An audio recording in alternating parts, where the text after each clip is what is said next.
In the name of Allah, the entirely merciful, the especially merciful. May peace, mercy and blessings of Allah the Almighty be upon all of you. I am Umar bin Abid and you are watching Umar Linguistics. So, dear viewers, today we are going to discuss the acoustics of consonants briefly. And this video is in English and you can watch the same video in Urdu as well. I have given the link in the description below. So what does it mean by acoustics of consonants? That we are going to look at how the consonant sounds travel in the air and reaches to our ears. So what we have discussed so far.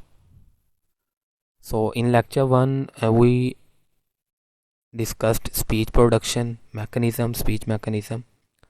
Then in lecture 2 we discuss sound waves, where we look at the acoustics, actually spectrogram, waveform, and we also discussed it briefly because in incoming lectures we are going to discuss these all aspects in detail as well. Then we looked at place of articulation like velar, labial. Then we discuss the manners of articulation like fricative, affricate and so on in lecture 4. And I also added another lecture to this playlist about 5 factors for the description of consonants. So these all videos you can watch both in Urdu as well as in English. I have made them separately. So in this lecture actually we are going to discuss the waveform and spectrogram, and we will specifically look at the consonants. So if we discuss about waveform, as I have already told you in previous lectures, that waveform actually shows the variation in air pressure when we speak. So as far as the places of articulation are concerned, which we discussed in the second last lecture, and you are familiar with that labial, dental, alveolar, etc. So the places of articulation are not very obvious in any waveform. So they are difficult to identify because they are not visible, or we cannot distinct places of articulation in waveform. However, some manners of articulation, some principal manners, or in other words some main manners of articulation, are somehow apparent in the waveform, like stop, nasal, fricative and approximant. So all manners of articulation we have discussed in the last lecture. You can watch that lecture as well. But we can identify one more thing in the waveform, and that is the difference between voiced and voiceless sounds. Why? Because in waveform we have the vertical bars in reference to the high amplitude or lower amplitude. So I shall also show you a waveform at the end of this lecture as well as the spectrogram. So there we shall discuss this once again, although in second lecture I have discussed this. Now if we look at the spectrogram, so spectrogram is sometimes called the gold stack in acoustics, or in acoustics phonetics. So places of articulation are more apparent in spectrogram, although surprisingly sometimes we do not care much about the places of articulation. However, it is very interesting to look at that how in speech communication a same sound may sometimes have a little bit different place of articulation. For example, the sounds which we pronounce from the alveolar ridge like s, it may change its position minutely, very minutely, which is unnoticeable in waveform, but it is noticeable in the spectrogram. So now let's look at a spectrogram, and I'll show you it through the book. because in book we can focus it clearly. It's very central and the apartment's really nice. It's very central and the apartment's really nice. So I hope you have listened this phrase as well. It's very central and the apartment's really nice. Actually, the phrase you have just listened, it is in the Irish accent, or it is the speaker from Dublin, and Dublin, which is the capital of Ireland. So here we have at the top, this is the waveform, as you are already well aware of, and this is the spectrogram. So first of all, if we look at these fricatives, one fricative is in S, and then the other fricative we are going to discuss, it is in nice. In nice, once again we have S, once again it is a fricative. And these are the vowels, these are the waveform of the vowels, and as I have discussed earlier, that from waveform we can distinguish the voiced and voiceless sounds, because the voice sounds have high amplitude, as you can see. So S is a voiceless fricative, so it has a less, you can say,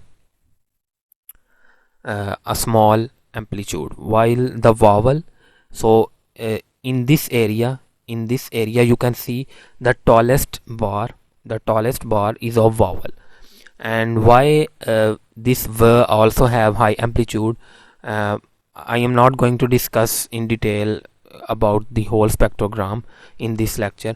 However, just to tell you, because V is also fricative, but V is a voiced fricative, so therefore it has high amplitude as compared to S fricative, which is a voiceless fricative. So vowel has the tallest amplitude, because vowels are actually always voiced, and in the next lecture we'll discuss, in the incoming lectures we shall also discuss separately and in detail about vowels.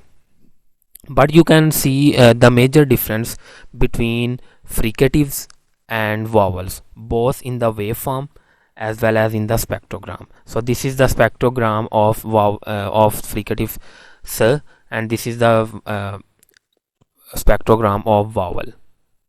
Similarly, same is the case is here. Now the next two consonants we are going to discuss is the nasal, which is in actually and. Here just because of space they have not written the complete word but just a symbol.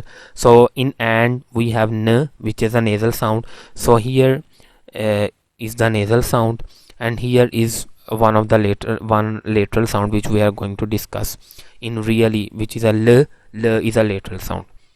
So once again we can see that it seems not much difference, or it seems marginal difference between between the spectrogram of N and L.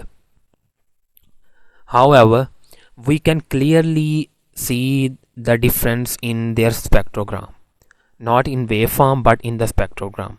So spectrogram once again is showing the clear difference. So actually this is the spectrogram of N. So here we have actually two bands, and in between these two bands we have some space as well.